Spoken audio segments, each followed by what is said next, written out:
And I encourage people to look that up. My question for you, Alison, is the one thing you didn't mention that I personally am very curious about is our home routers.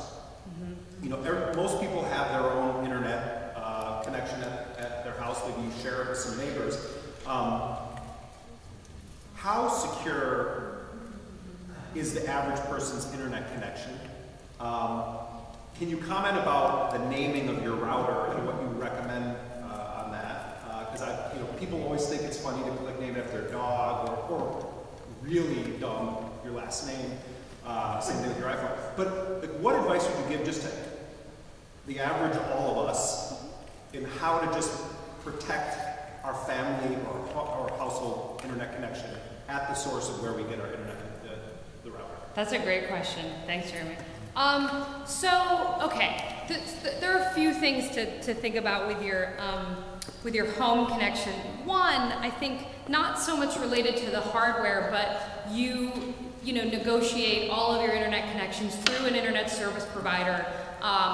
Most of them are monopolies like Comcast, and quite often the way that intelligence agencies and law enforcement, some of the ways that they're able to get at information about you is what's called upstream. And so they don't necessarily, depending on how interested in you they are, they might not go to Google, they might go to AT&T, right? So the upstream is like, you get the idea, right? It's like your internet service provider is at the top. So that, I think, is something that we need to think about our internet service providers as an entry point into our digital lives, and they have, they regularly will collude with these agencies, and so using strong encryption is one way to protect yourself because they can't decrypt that information either. So that's the first thing. The other thing is that your home connection, depending on what kind of threats you're concerned about, hiding the name of your network doesn't really do a whole lot, because someone who's scanning, like if you can make it so that your network name doesn't appear, so that somebody somebody just like casually looking at all the networks in the area won't see yours. But if someone scans for them, then they can see them. Yeah, I think it's probably wise not to like put your name or your address or anything like that, because obviously that information is broadcast. If you have a password on your home router, that's pretty much the best that you can do. But another thing is that these home routers, some of the issues with them are that some of them don't receive updates in a regular way, and I already mentioned that like software updates have a lot of, they're very meaningful for security. A lot of the Internet of Things devices, like any kind of device in your home that has a network connection, so like if your refrigerator or your TV or whatever, if you have any of these smart devices, those are quite insecure, and they represent an entry point too for someone to like hack into your home effectively. So I realize what I'm saying is like I'm trying to like keep it on the up, but honestly it's not very good. Routers they're not great about security, and there's the simple way to say it, they're not great about security. Some of them don't get their updates in a meaningful way. Some of them don't get updated at all, and there's no real incentive for these companies to do a better job. They recently had a massive attack on them called the Mirai botnet. Does anybody remember the end of the year, like in December or so, there was a big internet outage where like all the major websites in the world, Facebook, Amazon, all these, they were all down for like a few hours. So this happened because of the insecurity of a lot of home connected devices like DVRs and smart fridges and whatever. I forget the specific smart devices that did it, but basically all of those devices that are connected to the internet all the time are not very secure, and some hackers were able to basically like weaponize them as bots to take down these big websites. And that happened, and it was a huge failure for all these websites, and we knew why it happened, and they didn't do anything to fix it. So what can you do as the home user? Well, one, I would avoid having any smart devices. They are basically like surveillance devices in your home, and they're very insecure. Amazon, Alexa, Echo, all that stuff. Avoid it if you possibly can. Baby monitors, smart TVs, all this stuff. And you know, you should have a good strong password on your home router. That does kick in like a few kind of additional protections. But at that level, honestly, the best thing you can do is really make the changes that I suggested kind of at the software level, because upstream is a bigger problem that is a lot harder to identify. You as a consumer can advocate for it with like Comcast or whatever, but like, you know, good luck with that.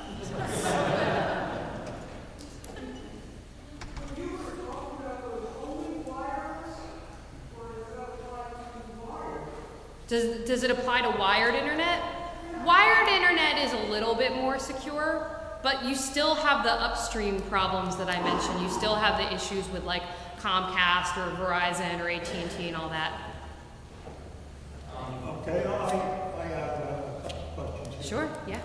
We're both alumni of Camden Catholic. That's true. And we haven't said much about the church and this, both the war and the surveillance. I was also a member of the Army Security Agency, which was closely related to NSA, at a time when we were monitoring the military and diplomatic communications around the world, but in my case, in particularly in the Middle East and Russia, Soviet Union. But how long do you think it will take before NASA breaks down Tor? Before the NSA breaks Tor? That's a great question. How long until the NSA breaks Tor? Well, they're certainly trying. You know, one thing that we learned from Snowden was the different pieces of software that the NSA and other intelligence agencies hate the most, and their number one enemy really is Tor, because it works. How long will it take them to break it? Well, it's basically an arms race back and forth, right? They do something to find some vulnerability, and then we fix it, and then they do something, and then we fix it. One thing that we've started implementing is, so extreme nerd information right now. We've started using a kind of cryptography that is called post-quantum cryptography, and because one thing that the NSA is doing is they're going to start using quantum computing, which basically can break all of the encryption that exists now. So we've started implementing crypto that is quantum resistant. So you know, unless they get like a post-quantum computer, then we're a little bit screwed. But you know, just so you know, I mean, we have at Tor, just one example. We have, you know, something like, we have thousands of volunteers all over the world, but many of them are researchers working on encryption. A lot of them are the kind of people who have experience trying to break software for intelligence agencies, and so we've got people kind of, you know, checking from all angles what could possibly be wrong.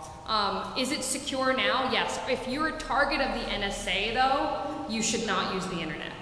You know, everybody is like getting their information collected by the NSA in bulk, and that's, you know, that's true for every person in this room. If you're a target of like one of the lower level law enforcement and stuff, you should use the tools that I mentioned. If the NSA is targeting you, yeah, you should put tinfoil on your whole body. That's what you should do. The second question has to do with the relationship between Cardinal Spellman and O'Connor and other clerics and the Archbishop of Saigon, and the concept of obedience, which was drilled into us in parochial school education, and the relationship of the church to the peace movement. I don't know if you're the right person to ask that question. Well, I don't know. I mean, what exactly is what's the relationship of the church to the peace movement? Is that your question? Basically, yeah. I can tell you what my experience of it is. I mean, you know, I grew up in the area. I grew up around this community, and my first understanding of what the Catholic Church was as a peace movement. And I was, frankly, when I got to Camden Catholic, I was a little shocked that wasn't how everybody thought of it. So, you know, the most compelling parts of the history of the church to me are, you know, the liberation theology tradition in South America, and the, you know, talk about, you know, resistance and you know, fervent under the worst odds and worst circumstances. I would love to see more of that kind of you know, adopted at the, you know, higher levels of the American church, but I realize that that's a pretty big ask. Anybody who is involved with Sacred Heart want to talk about the peace relationship some more? No. Yeah. I mean, it's, Peace Church. say it again? Peace Church. It's a peace church, yeah, so, you know, you're in the right place. I think I've done enough talking today.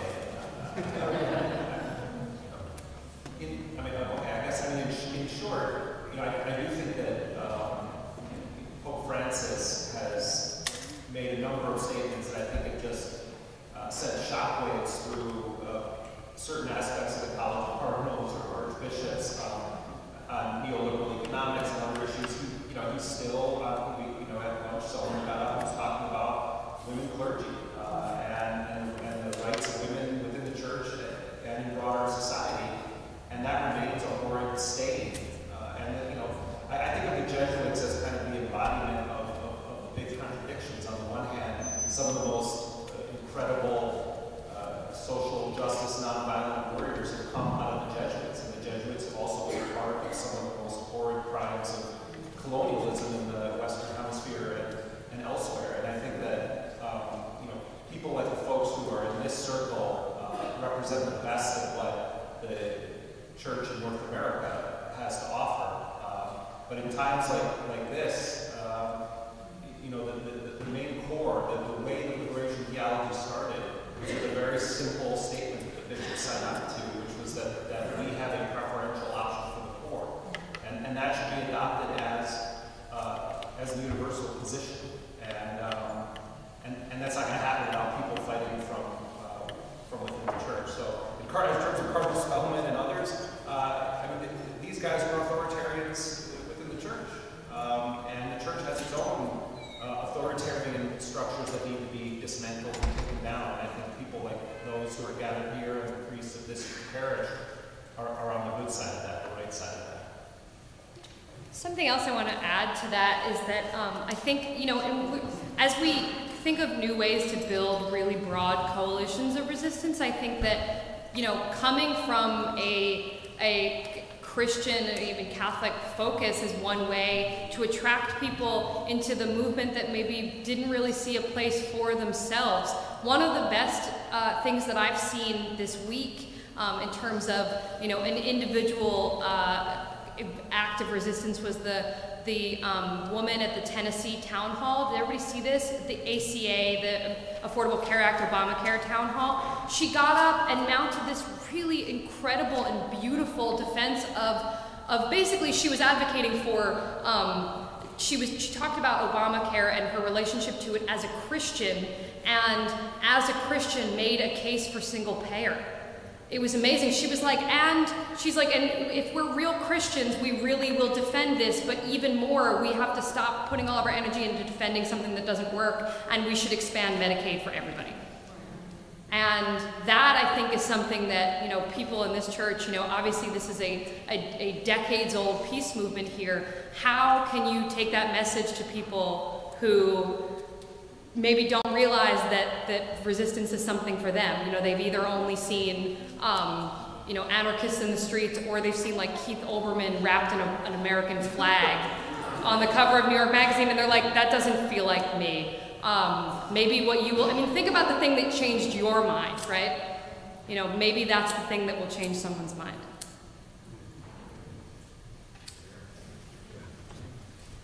I'm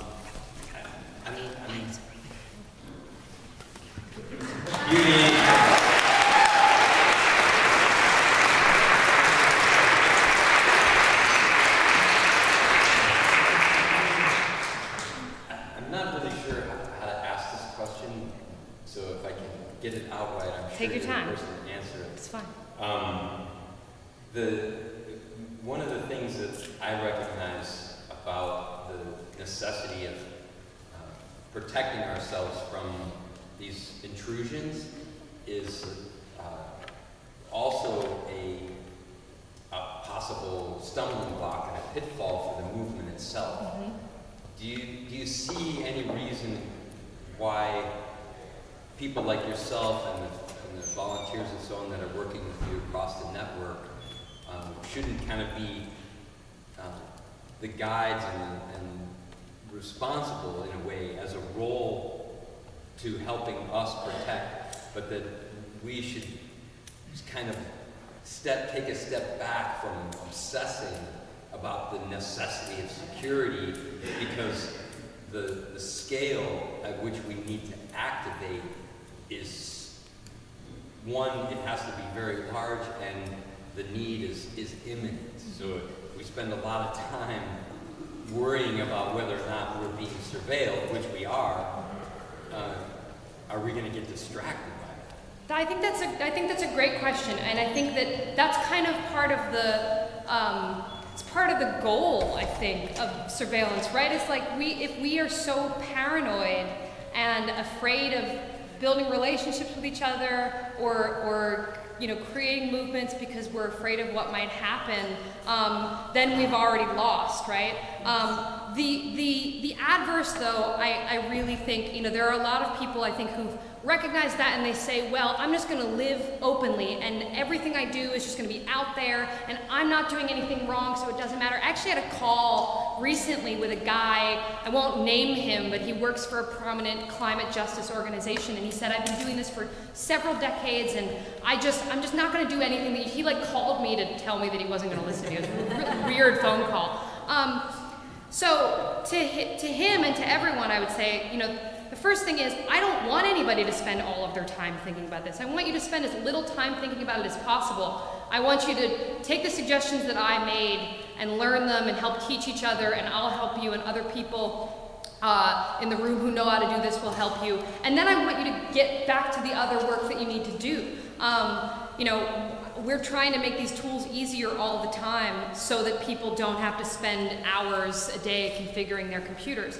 But the other thing is that guy can't be more wrong. The idea that we're just, we all just live openly and then we're not going to be under any undue scrutiny. I mean, this has never been true. We know exactly the kind of relationship that federal law enforcement and local law enforcement has had to activists for decades. I mean, COINTELPRO was not about people doing anything wrong. It was about creating chaos in movements to destroy them, and it was effective.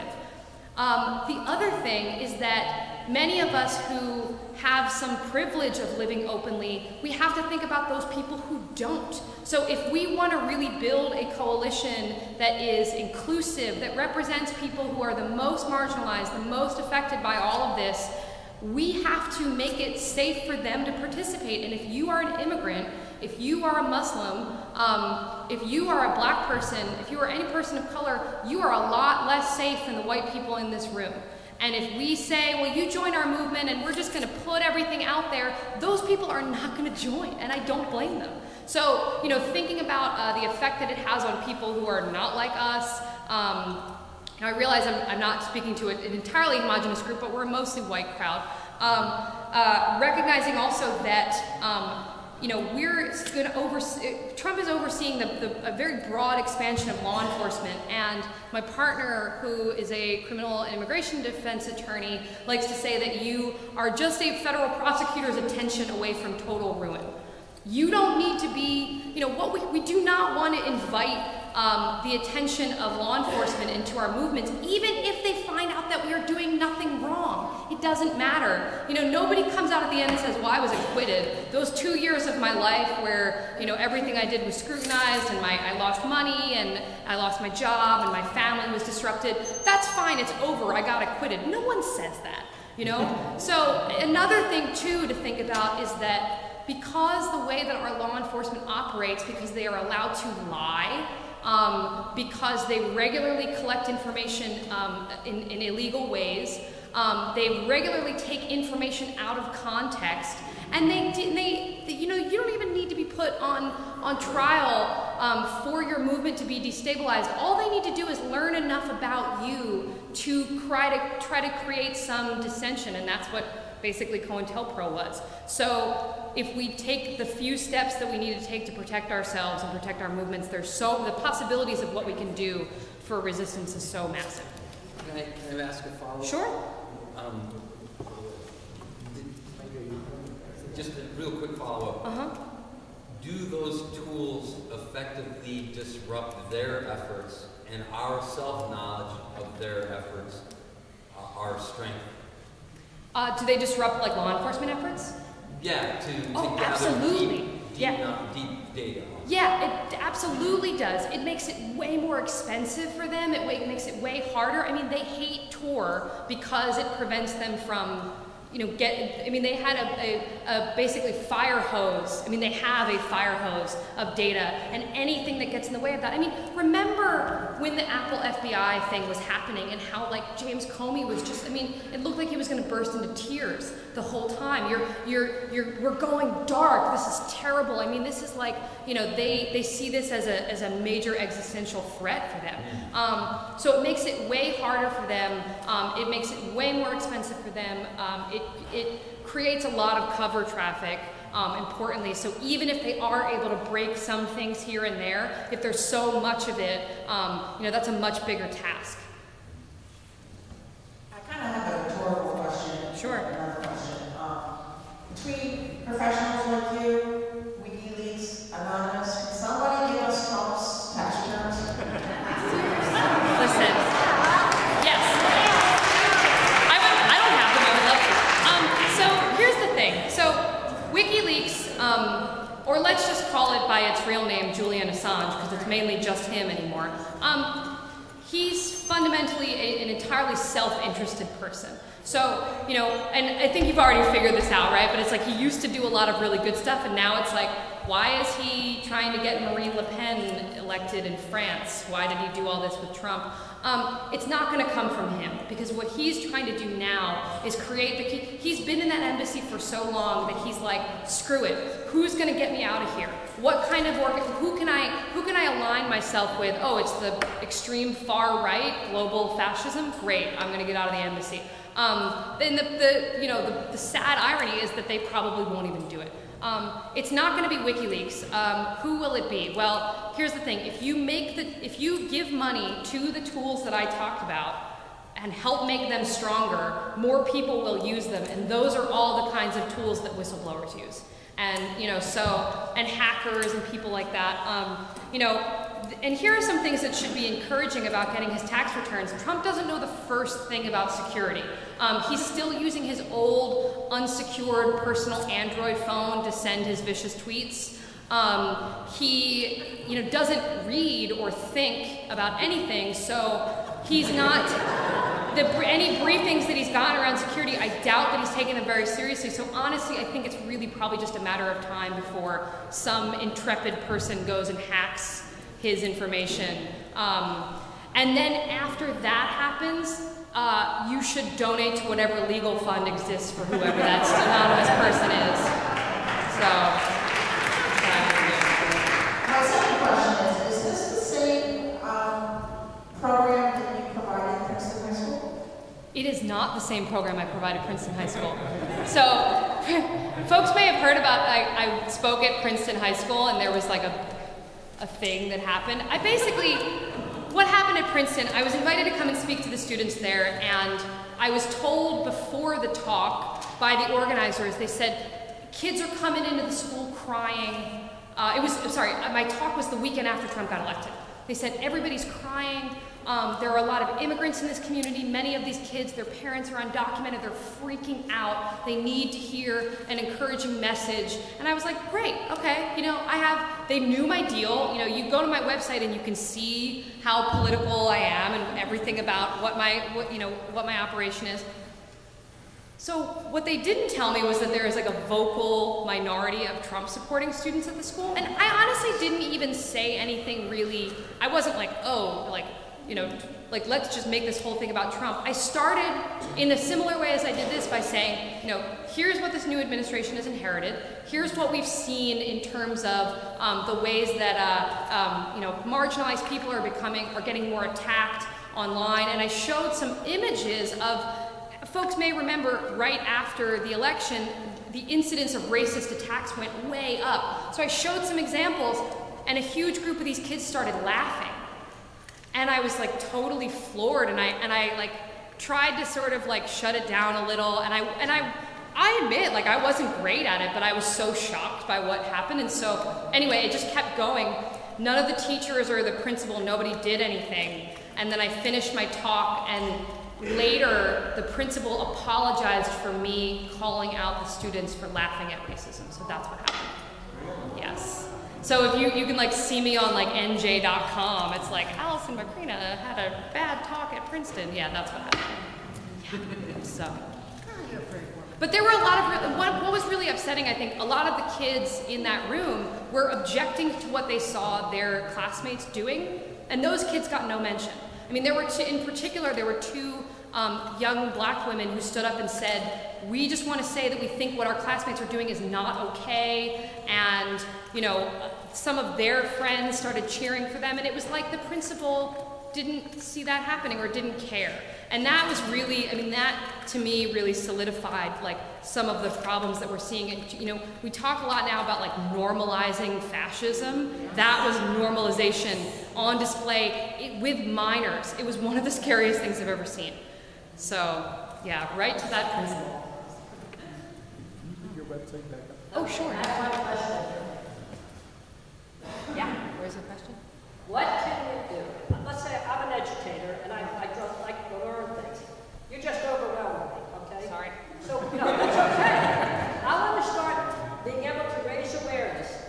Where's the place I would start? Let's say I want to start getting my kids and to understand small steps. What's the first the one thing I'm going to come away with is TOR. I know that now. TOR. Yeah, great. Is that I mean, is there a website, like, we go here and You go to this, so what I said in the beginning, and in case folks missed it, I'll say it again. So first of all, everything I talked about is at this link, libraryfreedomproject.org/waging peace. The second thing that I said in the beginning is that what the first few things that I started with are the ones that are the most important and effectively the simplest. If you're gonna start with something, download Signal. Signal, yeah. It's the encrypted. That I would share with my family and say, this is a Yes. good place to Go start. sit down at the dinner table and make everyone, if you have a no phones at the table rule, break the rule for 5 minutes and make everybody download Signal from their app store. Okay. And that is an encrypted texting and calling app that anyone can use, and then just use it for all your communication with them. And then, you know, once you get used to using it with your family, you know, use it with any like activist groups you're involved in, tell people about it. You know, it's a really great thing. Like if I'm in like a taxi, I'll try to get the cab driver to download it. If you're sitting in a, you know, you're waiting at the airport for your plane, talk to people around you. It's a really nice little icebreaker. Hey, how are you resisting? Have you heard of Signal? You know, if you see somebody in a pink hat, tell them about it, you know. Thank you. Yeah. Alison. Yes. Thank you. So my question, I didn't hear you mention this, it might be because it's so elementary, everybody else probably knows about it. But could you say something about the cloud? The cloud. Yes, the cloud. Yes, she asked if I could say something about the cloud. Here's what I'll say about the cloud. There's no such thing as the cloud. The cloud is a marketing concept that people came up with as a way of describing servers, like computers, that are in someone else's control, not your own. So whenever you use the cloud, it means that you are sending your information to some third party to have them store it. So here are some cloud services and how they actually work. So like Dropbox is something that people use for storing files in the cloud. What that means is you're trusting Dropbox's servers to be secure. You're trusting Dropbox not only be hacked by somebody, but to share that information. You're trusting the intermediate connections that your computer is making with Dropbox's server. And you're trusting that if Dropbox goes bankrupt or is sold, that the company that buys your data from them will not misuse it. So that's what the cloud is. Yeah, sorry. I feel like my talks are always so depressing. Yes. Everyone here, and I'd be interested in your response. It seems to me that if you look back over the last 10,000 years of human history, one thing stands out. It's pretty much a history of what half of the human race has done to everybody else. And I'm talking about the males. About the what? Now, males. Males? Male gender. Oh, males. Oh, I was like, I thought you meant M-A-I-L-S. I was like, I'm intrigued. Oh yeah, males. Yeah, let's smash the patriarchy right now. So okay, I'm a male, I have a son, I have 2 darling grandsons, but the hard truth is, males suffer from some degree of testosterone poison. It's a fact. It is a design. Call your doctor today. Given the kind of values we like to pursue, it's a design defect. Now, in the last election, although I didn't like her that much, I voted for Hillary because I was a one-issue voter. I hoped that she would be an impetus to getting more women involved in positions of power. I was greatly disappointed. On the other hand, with everything that's happening, I'm thinking maybe it's going to go the other way. Maybe her defeat will wind up with more women getting into positions of power. I would submit that if that doesn't happen, the things we're talking about in this room aren't going to happen. If you don't get women more and more involved and create a different kind of society with the value system that comes along with that, we're wasting our time. I think that has to be the No disagreement here. I can respond to that. I mean, so one reason why I'm involved in the Democratic Socialists of America is that I think they are a true feminist organization. I mean, for me, part of the problem with Hillary Clinton, I lived in Massachusetts at the time of the election, and so I voted in Massachusetts, so I voted for Jill Stein just to vote for Jill Stein. I would have voted for Clinton if I lived in a state where it mattered. Hillary Clinton has never inspired me as a feminist. I'm a militant feminist, and I have been my whole life, and I don't, I feel like, her policies are really only paying lip service to the idea of gender inequality, and also she doesn't recognize that other issues like increased policing in black communities are feminist issues. That climate justice is a feminist issue. That everything is a feminist issue because that's the whole idea of intersectionality. And Clinton, I think there are many things that she really doesn't get about the way what the progressive left actually wants.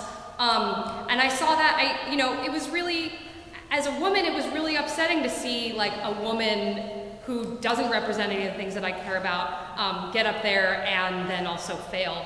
I am a member of DSA because I believe that they are a true feminist organization. They have many women in positions of power. In fact, the head of DSA is a woman. We even have very deliberate measures that we take of making sure that women have positions of power and maintain them. There is a feminist caucus. There's a left caucus within the socialist organization, which is that's where the Marxists and the anarchists go. And in the left caucus, if you invite somebody to join the left caucus, for every one white man you invite, you have to invite 2 people who are not white men.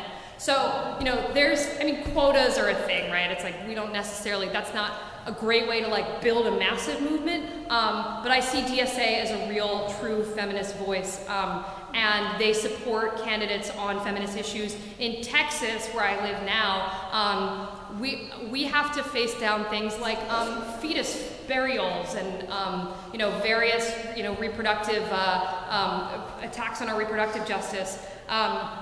But in other states, it's not so dire. So I think getting involved in DSA is a really good way to make sure that we can push our feminist agenda.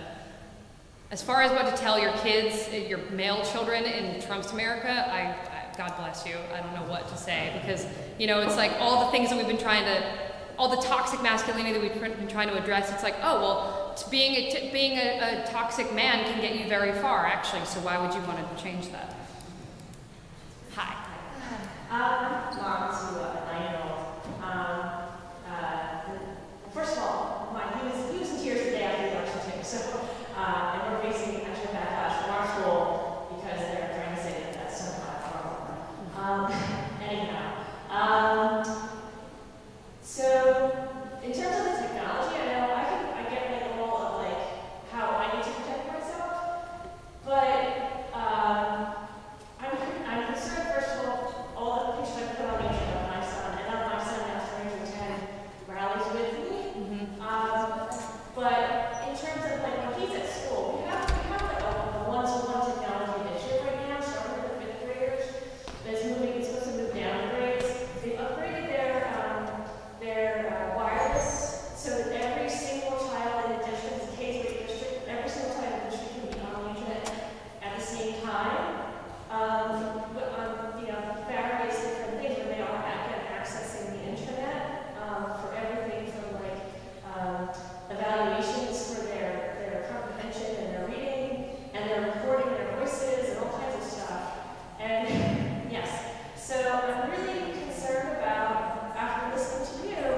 it's not good.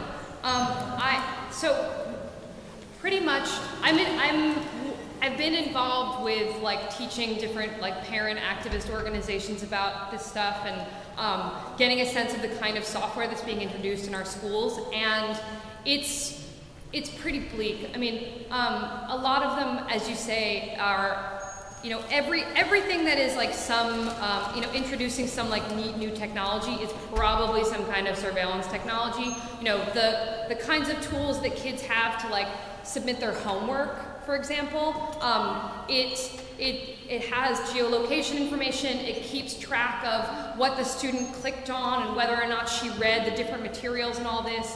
A lot of times, these are shared with private third-party companies that you, as a parent, never vetted. And in a lot of cases, the school didn't really either. A lot of times they get these for free. So like Google Apps for Education is free for underserved communities. And Google has already gotten in trouble for using advertising against students in their Google Apps and stuff. So here's what I would do if I were you. Get together with some other parents who care about this and write to the school, and you can ask me, if you write to me, I'll give you some language to use. Ask to see their security policies and their vendor agreements, and basically what you want to see is what kind of security is being used to keep your child's information safe, and what's the information sharing agreement like with whatever company runs the software. I can also put you in touch with some parent groups that are doing this, and they can maybe share your resources. There's a really great one in Massachusetts that basically, like, once they started uncovering this, they discovered that, you know, every piece of tech that was in the classroom was really bad, and the teachers didn't really know how bad it was, and the principal didn't, and everybody was so excited about the possibilities of it that they didn't really think through the potential harm. But they will listen to, I mean, at least in my experience working with these parent groups, they will listen to concerned parents, especially if you keep pushing them. So I can tell you what to say. You can try it from there. Thank you for coming, Alison. Thanks for having me. I apologize in advance if I missed this, but are you able to point us to a simple, comprehensive, they may be, you know, contrary there, but a simple and comprehensive précis of all of what you've talked about today to present to those who think that this is alarmist and it's a conspiracy or anti-conspiracy or counter-conspiracy kind of an issue? So what are you asking for, like something that kind of makes the case for this stuff? Or something that's easy to teach to someone else? Something that makes the case for this stuff and it's easy to teach to someone else. So, well, one, you can have my slides. You know, I'll put them on my website, but I realize that that's maybe not the best thing to use for all audiences. So, okay, the making the case for it side, there are, I'll make it easy and put it all in one place. So I mentioned earlier the Electronic Frontier Foundation. If any folks are not familiar with who EFF is, they have a lot in common with the ACLU, but they just work on internet issues. And they build some of the technology that's more privacy respecting. And they have something on their website called Surveillance Self-Defense. It's ssd.eff.org. It only goes into some of what I talked about, but it's a pretty good resource for people who maybe really don't have any idea of where they should begin. And within those resources, it builds the case for why this stuff matters. So it does something called threat modeling, which is where you kind of like think about who you are and what you might need to protect and why, and it argues for some of that. And then if you're on the EFF's website already and you need some more information for why this matters, just go to their blog. Every single thing they post on their blog is basically about like internet rights, surveillance, things that are happening in the courts, you know, new capabilities from law enforcement, that sort of thing. So that's what I would do. I'll add that to the, yeah, I'll add it. Good, we have 3 more questions, and we are a little bit over time now, so I'm going to ask all the questions. I'll be quick, yeah, sure, for sure. My question is sort of an extension of the previous question, and it's kind of a hypothetical. sure, go for it. Let's say everyone starts using all these services that you suggest really, really rapidly, where we all get on board. Would you see as some of maybe the unintended consequences of what that might mean going into the future, and what that might mean for the future of the internet, especially in terms of how these services like Facebook and Google monetize the information that we will no longer be giving them? That's a good question. I think, so what would be the unintended consequences? Well, since a lot of these pieces of technology are still, like, they're used to a fairly small user base, scaling to the level of like everybody on the planet using this stuff, I think could break some things. I would hope that, we're talking about something that happens gradually over time and not like tomorrow, because if it happened tomorrow, nothing would work at all. Some of the implications sort of more broadly for the internet is that I think that because we use all these services that are free because we're the product, either those will, like, they'll have to incentivize them in some new ways, and what I see already as kind of a scary future for the internet is not really one where everybody's using encryption, but one where enough people are moving away from the like data broker model that Google and Facebook and all these start to charge money to the people who don't want to be tracked, and then all the advertising and data collection will just happen to poor people. So that, I think, is a potential consequence, and we're already kind of seeing that. It's like, well, you can have this for free, you just have to give away all this personal information. The other unintended consequence would be that, like, I see this as an intended consequence that, like, Facebook goes out of business. That would be, I think, a hard thing. People are really used to using Facebook and Google. But again, ideally, it's like we scale in a way where we can build the alternatives to these things. And alternatives do exist. It's just that everybody is already using the thing that's convenient and that they know. So,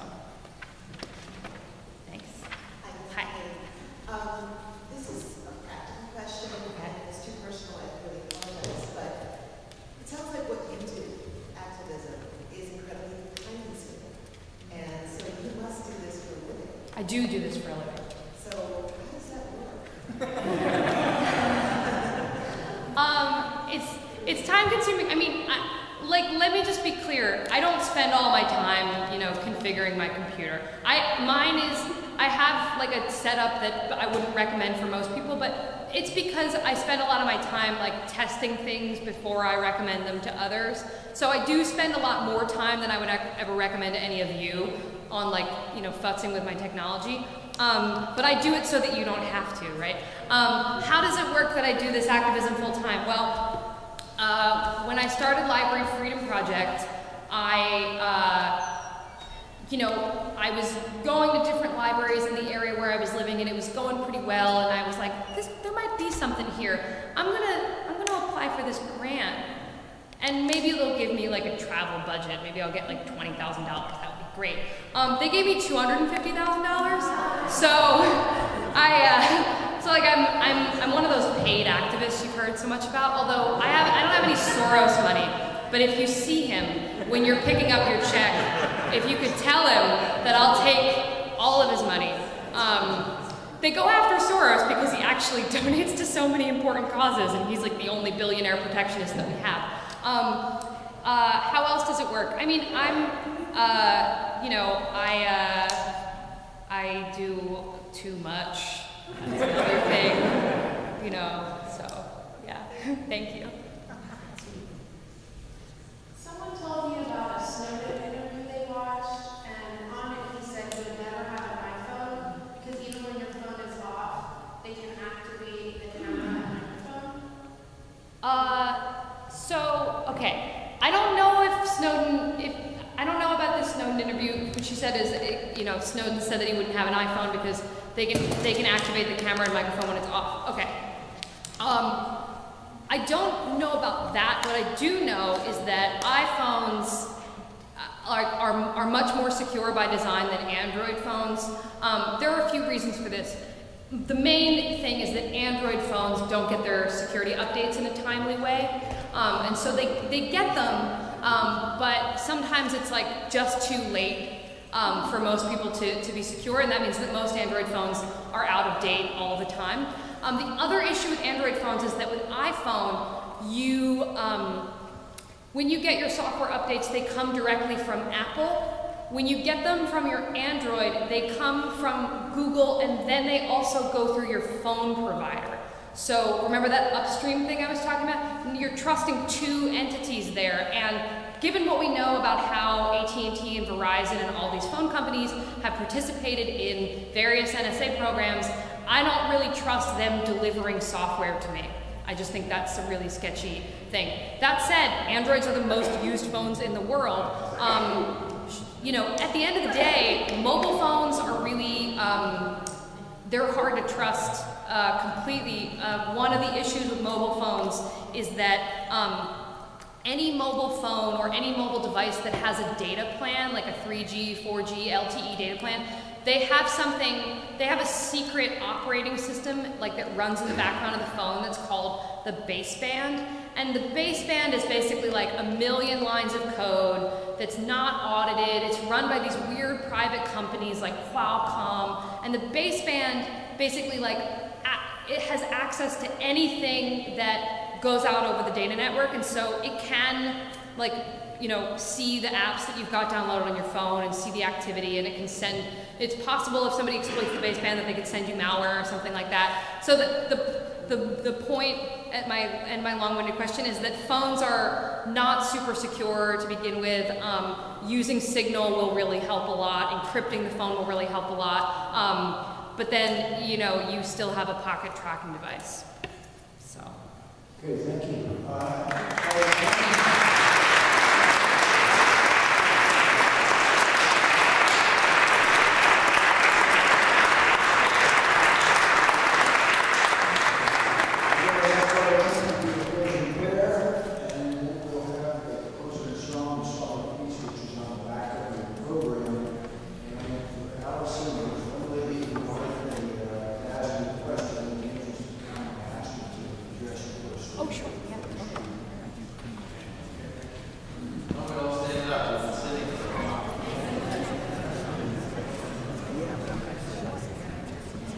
Michael